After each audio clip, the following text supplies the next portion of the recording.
Minha mão tremia enquanto segurava aquela pasta amarela que encontrei escondida no último gaveta do escritório do meu pai. Era uma terça-feira comum. Eu tinha ido até a empresa buscar alguns documentos que ele havia pedido, mas algo naquele envelope grosso chamou minha atenção. Nunca imaginei que dentro daqueles papéis estaria a verdade que destruiria tudo o que eu acreditava sobre minha família. Por 25 anos, meu pai foi meu herói. Roberto Silva, um homem íntegro, trabalhador, que construiu nossa empresa familiar do zero. Comecei a trabalhar com ele aos 18 anos, logo depois que terminei o ensino médio. Sempre fui o filho dedicado, aquele que chegava cedo e saía tarde, que sonhava em um dia assumir os negócios e dar continuidade ao legado que ele tanto se orgulhava de ter construído. Mas naquele momento, com as mãos tremendo e o coração acelerado, eu descobri que tudo não passava de uma mentira bem construída. Os papéis mostravam transferências bancárias suspeitas, contratos com assinaturas que pareciam falsificadas e uma série de documentos que eu nunca tinha visto antes. Números que não batiam com nossa contabilidade oficial, empresas fantasmas, movimentações financeiras que aconteciam nas sombras. Se você já passou por uma situação onde descobriu algo que mudou completamente sua visão sobre alguém que você amava, você vai entender exatamente o que eu senti naquele momento. Era como se o chão tivesse sumido debaixo dos meus pés, como se 25 anos da minha vida tivessem sido baseados numa grande farsa. Mas a história que estou prestes a contar para você vai muito além dessa descoberta. Ela envolve traição familiar, manipulação, chantagem emocional e uma reviravolta que nem eu imaginava que fosse possível. Durante meses, fui culpado por arruinar os negócios da família.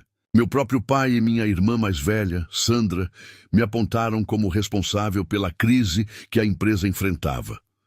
Sandra sempre foi a filha perfeita aos olhos do meu pai. Formada em administração, ela cuidava da parte financeira da empresa enquanto eu tocava a parte operacional. Éramos uma equipe, ou pelo menos era isso que eu pensava. Ela tinha aquele jeito firme de falar, sempre séria, sempre no controle. Quando os problemas começaram a aparecer, ela foi a primeira a me culpar. A situação começou a ficar estranha há cerca de 6 meses. Clientes antigos, parceiros de anos, começaram a cancelar contratos sem explicação. Fornecedores passaram a exigir pagamento à vista. Nossa reputação no mercado despencou da noite para o dia. E o mais estranho de tudo era que ninguém conseguia me explicar exatamente o que estava acontecendo. Foi aí que as acusações começaram. Primeiro foram indiretas, comentários soltos durante as reuniões de família. Depois, se tornaram mais diretas e dolorosas. Meu pai, aquele homem que eu admirava tanto, começou a questionar cada decisão que eu havia tomado nos últimos meses. Sandra apoiava cada crítica dele, acrescentando sempre algo que me fazia parecer ainda mais incompetente. Você já se sentiu completamente sozinho, mesmo estando rodeado de pessoas que supostamente te amam? Foi exatamente isso que aconteceu comigo. Cada reunião familiar se tornava um tribunal, onde eu era o único réu. Cada conversa sobre a empresa terminava comigo sendo responsabilizado por algo que eu não entendia. A pressão era tanta que comecei a duvidar de mim mesmo. Talvez eu realmente tivesse feito algo errado. Talvez eu não fosse capaz de lidar com a responsabilidade que meu pai havia depositado em mim. Talvez eu realmente fosse o problema. Essas dúvidas me consumiam dia e noite, me faziam questionar tudo o que eu acreditava sobre mim mesmo. Mas existe algo que minha família não sabia. Eu tinha desenvolvido o hábito de gravar algumas reuniões importantes no meu celular, especialmente aquelas onde decisões importantes eram tomadas. Era uma forma de me proteger, de ter certeza de que eu estava lembrando corretamente dos acordos e compromissos assumidos. Esse hábito, que parecia insignificante na época, se tornaria a chave para desvendar toda a verdade. Se essa história está mexendo com você, se você já passou por algo parecido, ou se conhece alguém que viveu uma situação similar, deixa um comentário aqui embaixo. Sua interação me ajuda a continuar contando histórias reais que podem tocar e transformar vidas. O que eu não imaginava era que aqueles áudios guardados no meu celular continham muito mais do que simples registros de reuniões de trabalho. Eles continham a prova de uma conspiração que durava anos, uma teia de mentiras e manipulação que envolvia as duas pessoas em quem eu mais confiava no mundo. A situação em casa se tornou insuportável. Cada jantar virava um interrogatório silencioso. Cada olhar carregava uma acusação não dita. Minha mãe, que sempre foi o coração da família, tentava manter a paz, mas até ela começou a me olhar com uma expressão de decepção que partia meu coração. Era como se eu tivesse me tornado um estranho na minha própria casa. Sandra havia se mudado de volta para a casa dos meus pais temporariamente, alegando que precisava estar mais próxima para ajudar a resolver a crise da empresa. Mas sua presença só intensificava a tensão. Ela tinha uma forma muito sutil de me provocar, sempre fazendo comentários que pareciam inocentes na superfície, mas que carregavam veneno suficiente para me fazer sentir cada vez menor. Durante o café da manhã, enquanto meu pai lia o jornal em silêncio, Sandra costumava fazer observações sobre a situação financeira da empresa. Frases como: "Pai, você trabalhou tanto para construir tudo isso? Ou é uma pena ver como anos de trabalho podem ser destruídos tão rapidamente?" Ela nunca mencionava meu nome diretamente, mas todos sabíamos sobre quem ela estava falando. Comecei a perceber mudanças estranhas no comportamento do meu pai. Ele, que sempre foi transparente comigo sobre tudo relacionado aos negócios, de repente começou a ter reuniões das quais eu era excluído. Quando eu perguntava sobre esses encontros, ele desconversava ou dizia que eram assuntos administrativos sem importância. Mas eu sabia que alguma coisa estava sendo escondida de mim. Foi numa dessas noites que decidi tomar uma atitude. Eles não sabiam, mas eu tinha uma cópia da chave do escritório da empresa. Depois que todos foram dormir, voltei ao escritório determinado a entender o que estava acontecendo. Precisava encontrar alguma pista, alguma explicação para o caos que minha vida havia se tornado. O prédio estava silencioso e escuro quando cheguei. Subi as escadas até o segundo andar onde ficava o escritório do meu pai, o coração batendo tão forte que eu tinha certeza de que alguém poderia ouvi-lo. Acendi apenas a luminária da mesa para não chamar a atenção de quem passasse na rua. Foi aí que comecei a vasculhar gavetas e arquivos, procurando por qualquer coisa que pudesse me dar uma resposta. A maioria dos documentos que encontrei eram coisas que eu já conhecia. Contratos antigos, correspondências com clientes, relatórios financeiros dos últimos anos. Mas quando abri a gaveta mais baixa à direita, encontrei aquela pasta amarela que mudaria minha vida para sempre. Dentro dela estavam documentos que eu nunca tinha visto antes, papéis que revelavam uma realidade completamente diferente daquela que eu conhecia. Havia contratos de prestação de serviços para empresas que eu nunca tinha ouvido falar, com valores muito acima do que costumávamos cobrar. Transferências bancárias para contas que não faziam parte da nossa contabilidade oficial. Recibos de pagamentos em dinheiro sem qualquer justificativa aparente. E o mais chocante de tudo, documentos com a assinatura do meu pai que claramente eram diferentes da assinatura original dele. Minha mente trabalhava freneticamente tentando processar aquela informação. Será que meu pai estava sendo vítima de algum tipo de fraude? Alguém estava falsificando documentos em nome dele? Ou seria possível que ele próprio estivesse envolvido em algo ilegal? Essa última possibilidade me fazia sentir fisicamente mal, mas eu não podia ignorá-la. Fotografei todos os documentos com meu celular, tomando cuidado para capturar cada detalhe. Minha intuição me dizia que eu precisaria dessas provas mais tarde, embora eu ainda não soubesse exatamente para quê. Quando terminei, guardei tudo exatamente como havia encontrado e saí do escritório com mais perguntas do que respostas. Na semana seguinte, tentei abordar o assunto com meu pai de forma indireta. Durante uma conversa sobre a situação da empresa, mencionei que havia notado algumas inconsistências nos relatórios financeiros e perguntei se ele gostaria que eu investigasse mais a fundo. A reação dele me surpreendeu completamente. Pela primeira vez em décadas, vi meu pai perder a compostura. Ele ficou visivelmente nervoso, começou a gaguejar e rapidamente mudou de assunto. Quando insisti na questão, ele se levantou bruscamente da cadeira e disse que eu estava sendo paranoico, que minha obsessão em encontrar culpados externos estava me fazendo enxergar problemas onde eles não existiam. Sandra, que estava presente durante a conversa, imediatamente apoiou a posição do meu pai. Ela disse que eu estava tentando desviar a atenção dos meus próprios erros, criando teorias conspiratórias para não assumir a responsabilidade pelos problemas que eu mesmo havia causado. Suas palavras foram como punhais, cada uma delas calculada para me fazer sentir pequeno e culpado. Naquela noite, deitado na cama, eu sabia que havia descoberto algo importante. A reação do meu pai não era de um homem inocente que estava sendo questionado injustamente. Era a reação de alguém que estava escondendo algo e tinha medo de ser descoberto. E Sandra, minha própria irmã, parecia estar protegendo esses segredos com a mesma intensidade que ele.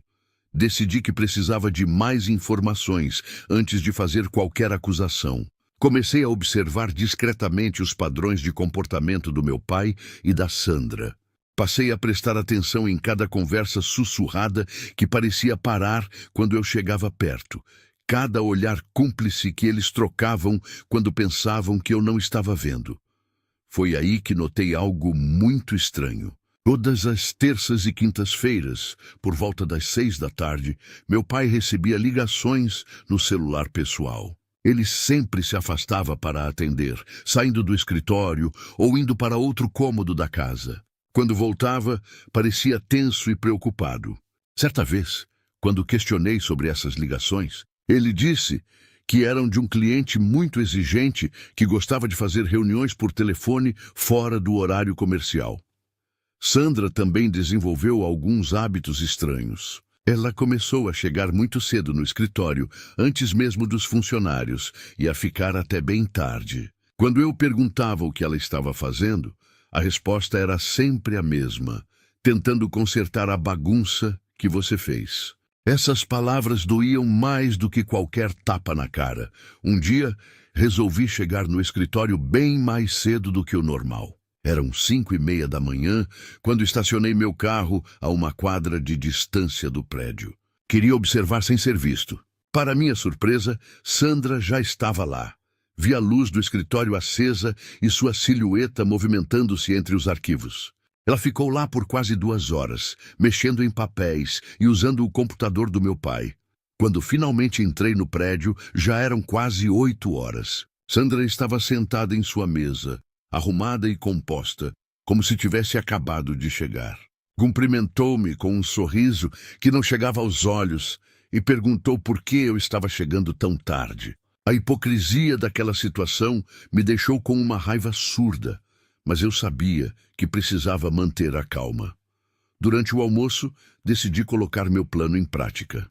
Saí do escritório dizendo que ia resolver alguns assuntos no banco, mas, na verdade, fui até um café próximo e fiquei observando o movimento no prédio da nossa empresa.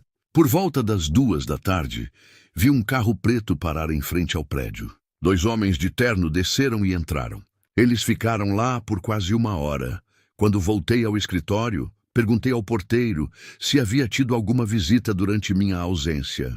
Ele confirmou que 2 executivos tinham procurado por meu pai, mas que Sandra havia os atendido pessoalmente. Quando questionei Sandra sobre essa reunião, ela disse que eram apenas representantes de um fornecedor querendo renegociar prazos de pagamento.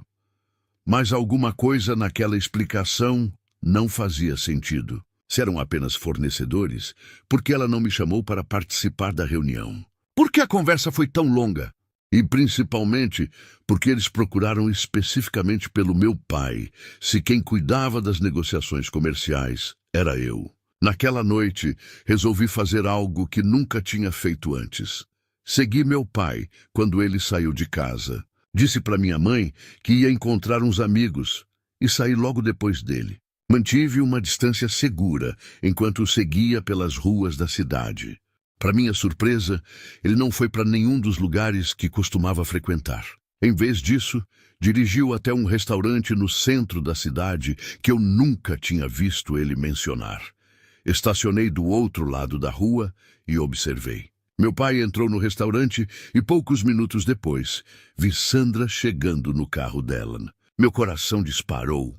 Eles estavam se encontrando às escondidas. Mas por quê? O que eles tinham para conversar que não podiam discutir na frente da família ou no escritório? Fiquei ali por mais de 2 horas, esperando que eles saíssem. Quando finalmente emergiram do restaurante, ambos pareciam tensos. Não se despediram com o carinho habitual entre pai e filha. Em vez disso, trocaram algumas palavras que pareciam sérias, quase como uma discussão, antes de cada um seguir para seu carro. No dia seguinte, durante o café da manhã, agi como se nada tivesse acontecido. Nem meu pai nem Sandra mencionaram o encontro da noite anterior. Eles conversavam normalmente sobre assuntos cotidianos, mas eu podia sentir uma tensão no ar, como se ambos estivessem representando para minha mãe e para mim.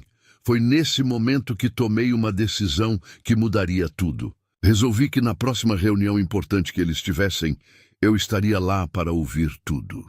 Não importava o que fosse preciso fazer, eu descobriria qual era o segredo que eles estavam escondendo. Comprei um gravador pequeno e discreto, daqueles que os jornalistas usam, e comecei a planejar como conseguiria registrar uma conversa entre eles sem ser descoberto. A oportunidade apareceu mais cedo do que eu esperava. Na quinta-feira seguinte, ouvi Sandra ligando para meu pai no meio da tarde. Ela falou baixo, mas consegui captar algumas palavras. Reunião, hoje à noite, e não podemos mais adiar. Eles marcaram de se encontrar no escritório às 8 da noite, depois que todos os funcionários já tivessem ido embora. Naquela noite, cheguei ao prédio às 7h30 e me escondi no banheiro do andar de baixo. Às 8 em ponto, ouvi os passos deles subindo a escada. Meu coração batia tão forte que eu tinha medo de que eles pudessem ouvir. Esperei alguns minutos e então subi silenciosamente, deixando o gravador ligado no bolso da camisa. O que eu estava prestes a descobrir superaria todas as minhas suspeitas mais sombrias. Me posicionei atrás da porta entreaberta do escritório ao lado, de onde conseguia ouvir perfeitamente tudo o que estava sendo dito. O gravador no meu bolso captava cada palavra, cada suspiro, cada pausa carregada de tensão. O que ouvi naqueles 40 minutos mudou completamente minha percepção sobre as pessoas que eu mais amava no mundo.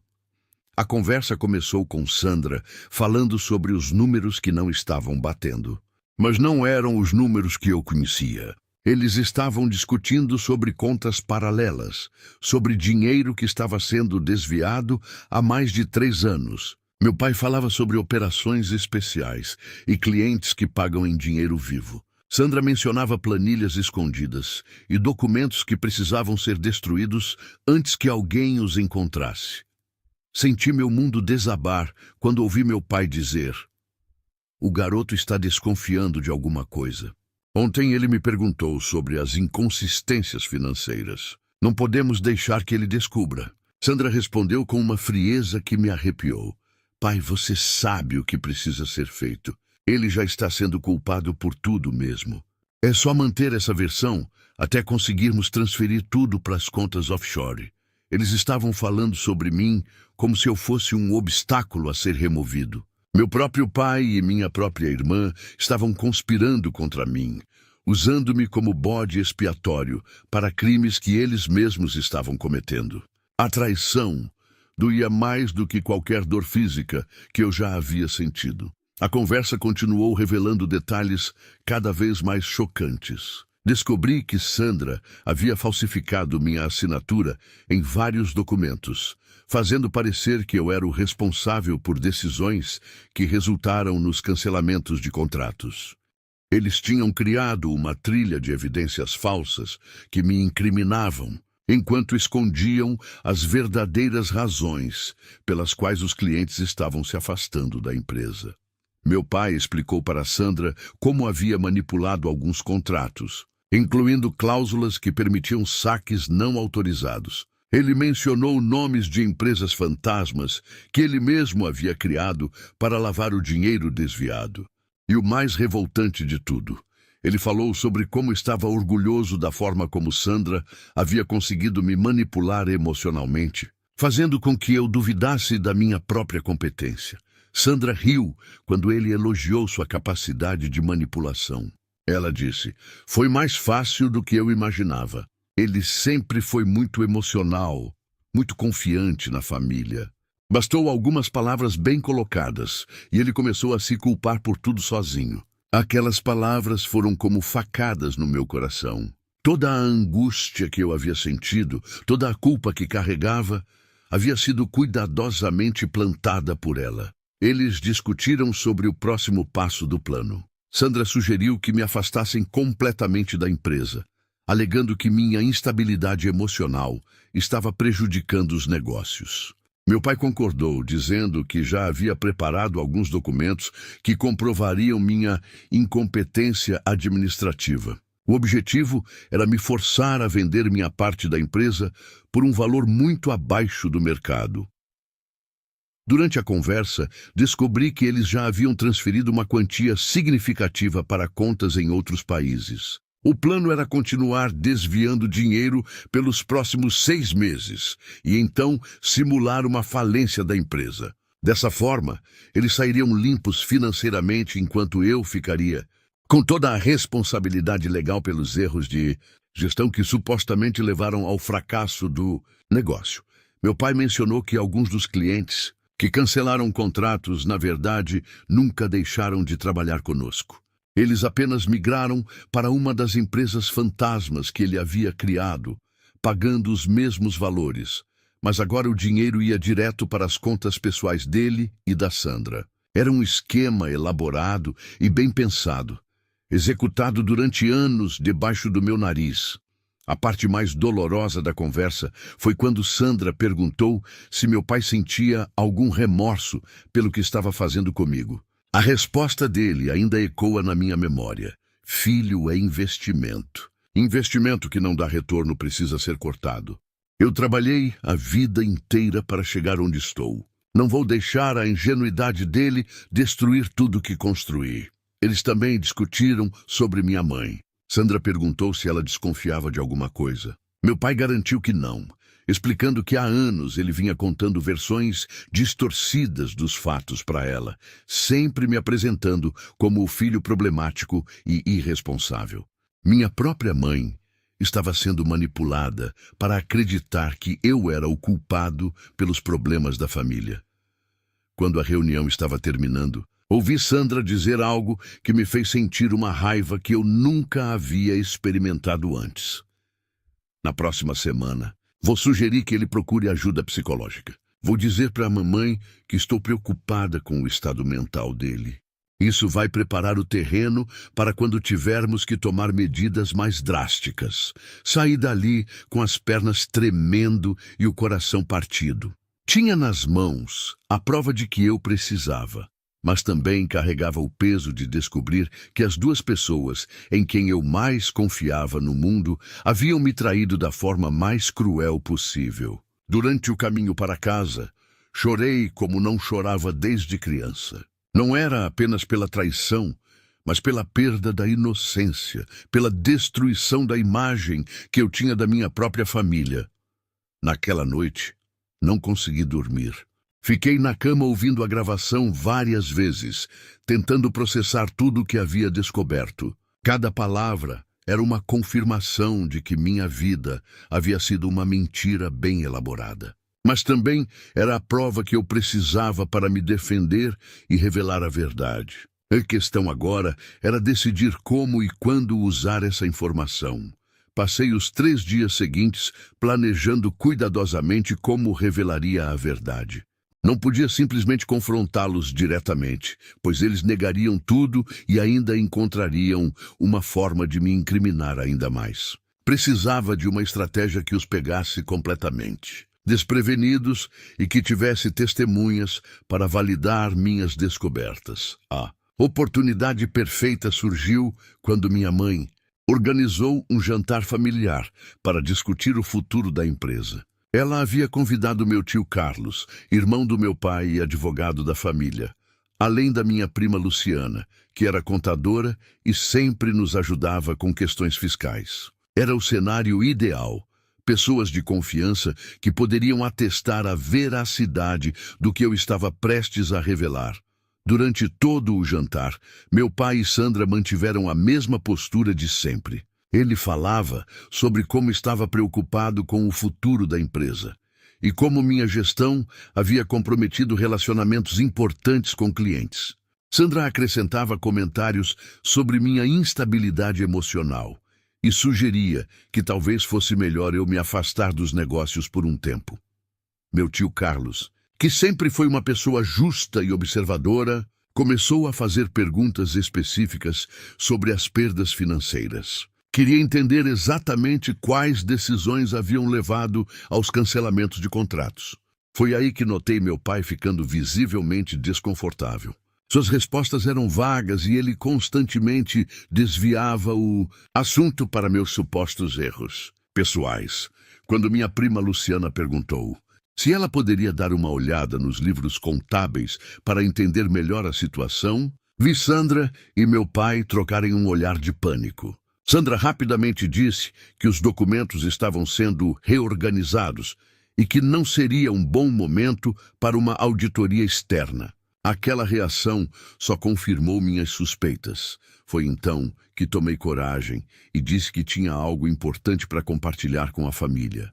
O silêncio na sala foi instantâneo.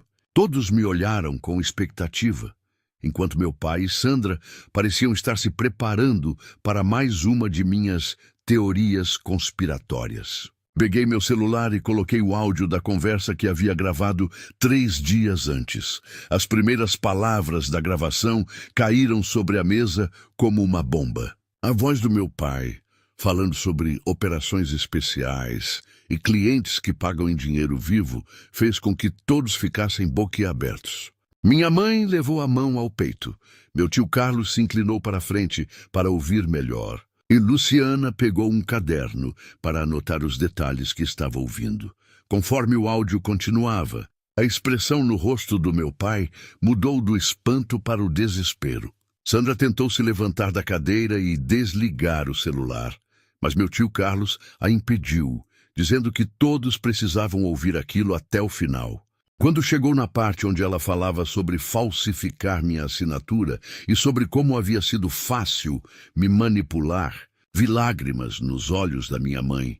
O momento mais impactante foi quando a gravação reproduziu as palavras do meu pai sobre filhos serem investimentos que precisam dar retorno. Minha mãe começou a chorar abertamente, não conseguindo acreditar que o homem com quem havia vivido por mais de 30 anos era capaz de falar sobre o próprio filho dessa forma. Meu tio Carlos balançava a cabeça em descrença total. Quando o áudio terminou, o silêncio na sala era ensurdecedor. Meu pai tentou dizer que aquilo era uma montagem, que eu havia manipulado a gravação para me vingar das críticas que havia recebido. Mas sua voz tremia e suas palavras não tinham convicção. Sandra permaneceu calada, com o rosto pálido e as mãos tremendo. Foi minha prima Luciana quem quebrou o silêncio. Como contadora experiente, ela imediatamente compreendeu as implicações legais do que havia ouvido. Disse que aquilo configurava apropriação indébita, falsificação de documentos e lavagem de dinheiro. Eram crimes graves que poderiam resultar em anos de prisão. Meu tio Carlos concordou e disse que, como advogado, era seu dever reportar aquela situação às autoridades competentes. Minha mãe se levantou da mesa e se dirigiu ao meu pai com uma expressão que eu nunca havia visto antes. Era uma mistura de decepção, raiva e tristeza profunda. Ela disse que não conseguia reconhecer o homem com quem havia se casado, que nunca imaginou que ele fosse capaz de destruir a própria família por dinheiro. Suas palavras eram como lâminas cortando o que restava da dignidade dele. Sandra finalmente encontrou sua voz e tentou minimizar a situação. Disse que tudo havia começado como pequenos ajustes contábeis para otimizar impostos e que a situação fugiu do controle. Mas ninguém estava disposto a ouvir desculpas. O dano estava feito, a confiança estava quebrada e as consequências já estavam em movimento. Nos dias que se seguiram, a verdade veio completamente à tona. Meu tio Carlos e Luciana fizeram uma auditoria completa nos livros da empresa e descobriram que o esquema era ainda mais elaborado do que eu imaginava. Eles haviam desviado quase R$500 mil ao longo de 3 anos. Vários clientes confirmaram que nunca quiseram cancelar contratos conosco, mas que haviam sido convencidos por meu pai a migrar para uma de suas empresas fantasmas. A Polícia Federal foi chamada para investigar o caso. Meu pai e Sandra foram indiciados por múltiplos crimes financeiros. A empresa familiar que ele tanto se orgulhava de ter construído se tornou o cenário de sua própria destruição. Ironicamente, eu, que havia sido culpado por arruinar os negócios, me tornei o responsável por salvá-los da falência fraudulenta que eles haviam planejado. Hoje, 2 anos depois de tudo isso, ainda sinto o peso emocional dessa experiência. Perdi meu pai e minha irmã não para a morte, mas para a ganância e a desonestidade. Minha mãe precisou de terapia para superar a traição e reconstruir sua vida. Eu assumi completamente a empresa, pagou todas as dívidas legítimas e reconquistou a confiança dos clientes que haviam sido enganados. A lição mais dolorosa que aprendi é que, às vezes, as pessoas que mais amamos são capazes das piores traições. Mas também descobri que a verdade, por mais dolorosa que seja, sempre encontra um jeito de vir à tona. E quando ela chega, embora possa destruir muito do que conhecíamos, também nos dá a oportunidade de reconstruir sobre bases mais sólidas e honestas. Se você chegou até aqui nessa história, provavelmente sentiu um pouco da dor e da incredulidade que eu vivi. Se essa experiência tocou você de alguma forma, se te fez refletir sobre confiança, família ou justiça, deixa um comentário compartilhando sua opinião. E se você conhece alguém que está passando por uma situação de injustiça familiar, compartilha essa história. Às vezes, saber que não estamos sozinhos em nossas lutas faz toda a diferença.